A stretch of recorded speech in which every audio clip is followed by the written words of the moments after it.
win the event, they win the bonus money. Front row, Ronnie John Cox and Randy Tolsma.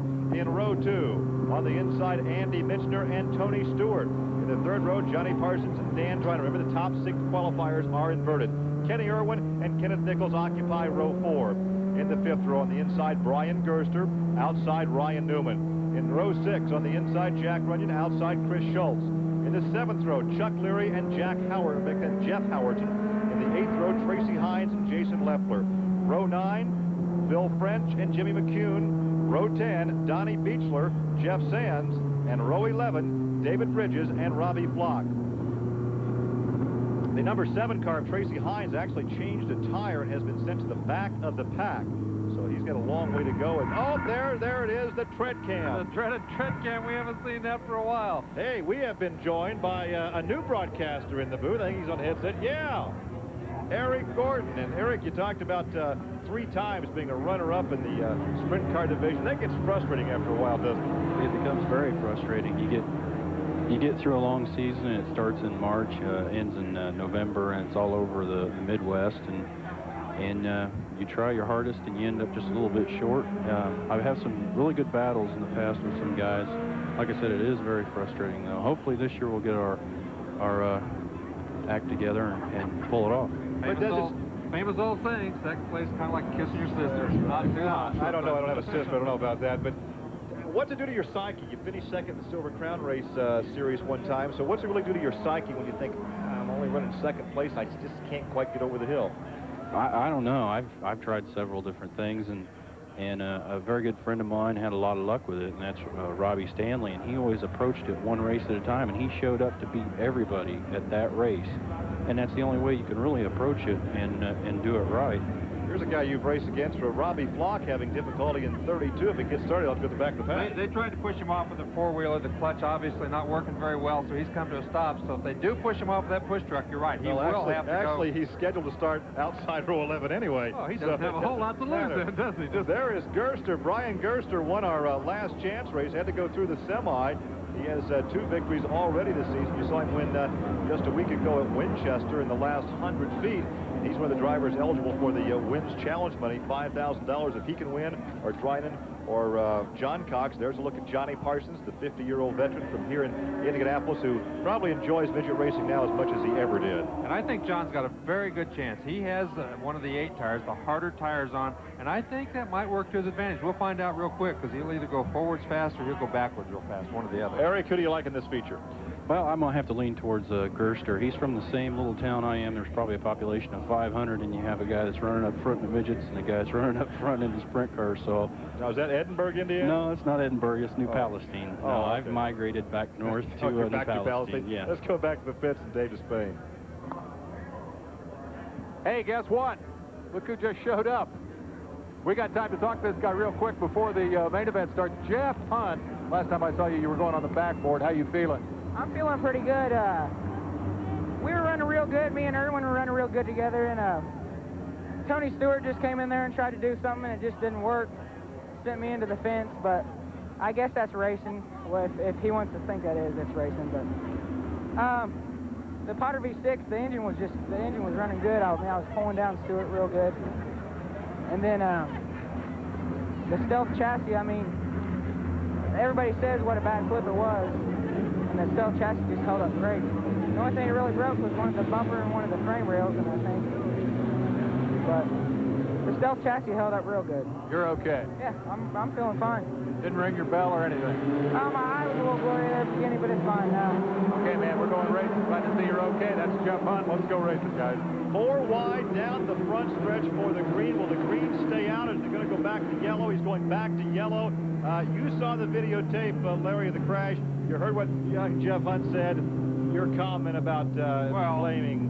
I think he's learning at a very young age how to be very diplomatic when you're really mad or heck at somebody on the racetrack. But you know, he said if he wants to call it racing, I'll call it racing tonight. But you know, he's not very happy with what happened over there, and you know, that was his point of view, and I'm sure Tony's got a little different point of view. But you know, on that start, we did not get a very good start by Ronnie Johncox. Ooh, I duck every time I see that shot. But Ronnie Johncox did not get a very good start. Parsons and some of the guys behind him, Andy Michener, jumped out of line, went on around him. Michener had it figured out, but they didn't let him go that time, so we'll have to start all over again.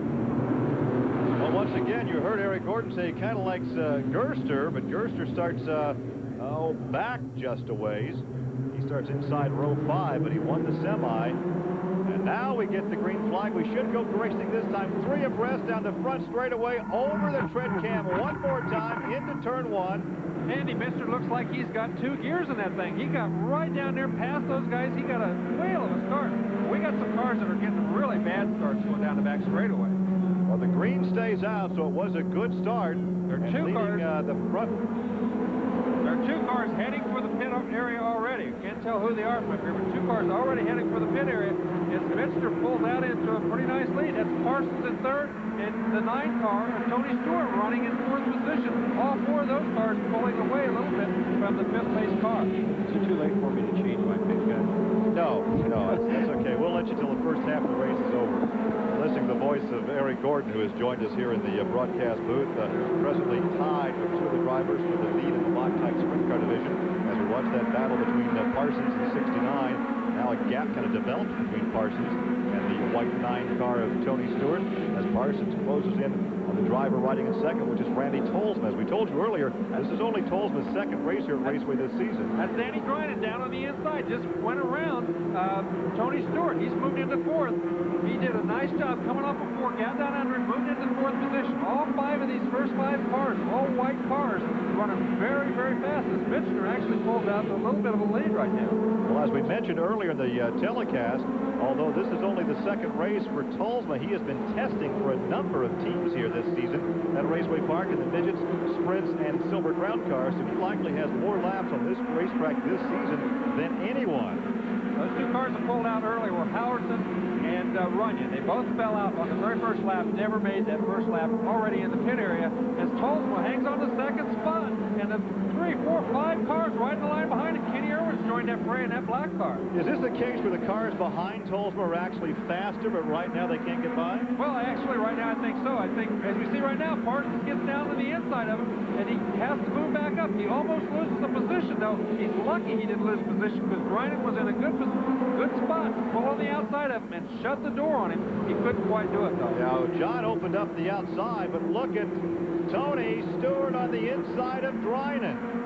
Right now, not make it stick down there and had to tuck in behind him, but there goes Dryden. He's going to take 2 cars in one move. Dryden from 4th to 2nd, and here comes Stewart.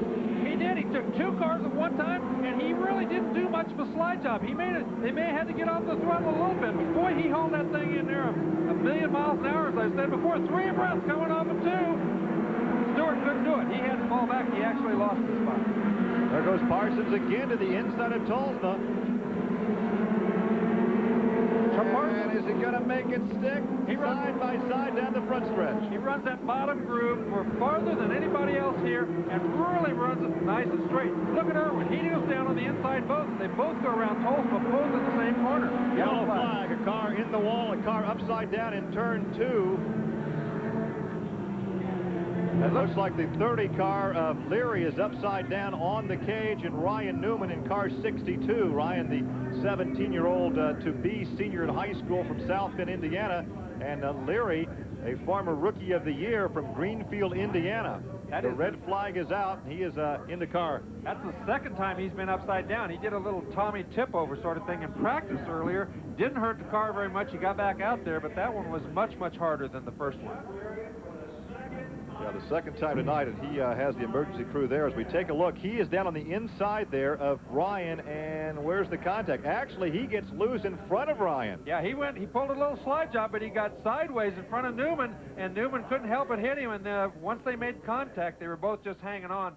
Newman just kind of went up, hit the fence. National titleist. He's the defending national midget champion. Yeah, Stewart's probably working the hardest right now of anybody in the racetrack. There he pulls down. He kind of pulls a little diamond off of Tolsma. Tolzma got a little push. He pushed the front end out. When he did, Stewart took advantage. And Look at Parsons. Johnny Parsons with that hard right rear. All over the rear now of Danny Dryden. Parsons right now, as we say, may be in the catbird seat. We talked earlier. The guys who sacrificed earlier, and there he goes. He's down to the inside of Dryden. Dryden's not going to give up that easy, though. I don't think he can out-drag him into the corner. No, he doesn't. Dryden wins. But still, Dryden knows he's there. That means Dryden may drive in just a tad harder. Abuse that right rear a little more. Exactly, and that's what Parsons is hoping to do. He's hoping to make him drive the car harder, get that right rear a little hotter, and the hotter it gets, the worse it will work, and that will give John the advantage. The car spinning down in turn 1. Stewart came through the infield. He got off the racetrack, went through the infield. The yellow never came out. I tell you what, you will not find any more savvy in the cockpit than you'll find right there in car 69. That's right, and that's a big break for John. When Stewart went down through the infield, they did not throw the yellow. Stewart got back under power, back on the racetrack. They did not throw the yellow. I think that's going to help John Parsons. I think the harder tire could be to his advantage as this race wears on and on. Although Dryden has pulled out to a couple car lengths lead right now. Well, 21 laps now complete. There is your battle for the lead and the win. Dryden continues to lead about 2 car lengths over Johnny Parsons. Yeah, Parsons is working real hard right now. I think that Dryden, he has, like we said, he has the softest tire on. Parsons has on the harder. It should work to John's advantage. Dryden, though, is very, very good at setting up a race car or a racetrack like IRP. He loves these places. He loves the pavement. He works very hard all week long and nothing but setting up these midgets. Not that Parsons doesn't, not that Rusty Coons, his mechanic, doesn't, but Dryden just lives, works, and breathes this race car and this racetrack. Johnny Parsons has won 29 times in USAC Midget competition. Right now he's 21st on the all-time USAC win list. He certainly knows his way around this racetrack. And there's the gap between first and second. They work lap 24. And first and second have pulled out to a whole straightaway lead over third place Andy Mitzner at this point. Kenny Irwin is running in fourth. But these two guys are the class of the field and have just pulled away from everybody else. Parsons right now is 8th in the point standings, so he will stand to move up perhaps a spot or 2 this evening. But once again, the gap has stabilized at about 2 to 3. Now it's about 5 or 6 car lengths. Yeah, I think actually Dryden has started to pull away just a little bit. I think maybe once John showed him that tire, once he got on the inside of him, Dryden realized he was there. It seemed like from that point on, Dryden has had the advantage. 4.5 laps to go. They will be catching perhaps some back markers. Remember what happened a week ago at Winchester with a back marker? That was the undoing for Dan Dryden. I don't think you're going to see Dan Dryden making that mistake again. He knows it cost him a lot. It hurt his pride a lot to have that happen to him last week. He's not going to make that kind of a mistake again. They go by Leffler. Jason Leffler out of California, the youngster, came back to the Midwest for some racing. They clear him and they head back into turn 3 on lap 27. Well, something is going to happen if Parsons is going to have a shot, although they're like 3 lap cars that they're quickly approaching. That could make the difference. That could make the difference as these two guys approach those lap cars very, very quickly. And Dryden is going to have to get around them before the end of this race, and that could give Johnny Parsons the advantage. Pulls behind Phil French. Is slowed just a bit entering turn 4. He moves to the inside. Here comes Parsons. The courtesy flag is being waved. He gets to the inside of Phil French. And look how quickly Parsons is drawn up on him now that they're up with that traffic. It gives Parsons that little bit of a chance that he's been looking for, but Dryden gets around both of them. That pretty much that could have done it right there. Yeah. Parsons cannot get around Sands. That was a lap car between first and second. There's a look at your leader as he takes the white flag. We're looking into turn 1, last lap. We're looking from the cockpit of Jeff Sands. Parsons is behind Jeff Sands, and that's Danny Dryden who's going away from him, going down that back straightaway. So he is going to pick up the $5,000 in wins challenge money as Parsons goes by. Now Parsons is in second, but the win will go to Danny Dryden. There is the checkered flag, and Dryden now comes back after losing that race in the last 100 feet last week, comes back and picks up the victory. He takes the points lead and also picks up the $5,000 in wins challenge money. Wow, this battle for third, fourth, and fifth was a tremendous battle as Kenny Irwin and Andy Mitzner and Kenneth Nichols went across just about the same time. Dave? A huge win for Danny Drinan, $5,000 in wins money and the championship point lead after Brian Gerster dropped out. He pulls into victory lane. I hate it when the show runs long and we don't get a chance to talk to them. But ladies and gentlemen, offer your congratulations to Danny Drinan. He's come home the winner and he leads the USAC National Midget Championship. Baseball tonight is coming up next. That's it for the Thunder. For Gary and Larry, I'm Dave Despade. We'll see you next Thursday night with the Sprint Cars. So long from Indianapolis Raceway Park.